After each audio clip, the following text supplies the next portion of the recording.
خال، انت زلمة محظوظ. لو تعرف المرة اللي اعطتك دم، ايه انا بعطيها روحي اذا بتعطيني نقطة. أبي صار ختيار، زوجناه صبية من ثان تهتم فيه، وساوينا له عرس مطنطن صارت الناس تحكي فيه. قام أبي عصب وضربه.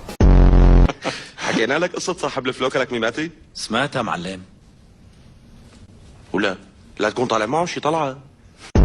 معلم، رح يجي زلمة من طرفهم بعد شوي، فيك تنتظره وتسأله وهو بيجاوبك. مين هذا الشخص؟ هذا بيكون الشخص الجوعان يلي بياكلك وبياكلني وبياكل الكل. شو بدكم منا ها؟ هذا عزرائيل وانا مساعده. أنفي أنفي. عفوا حبيبتي. شوف أنا رح أطلع، بدي آكل وأرجع. برأيي تعال لحالك وخبرني بإرادتك، أحسن ما تعلق بإيد هالمجنون.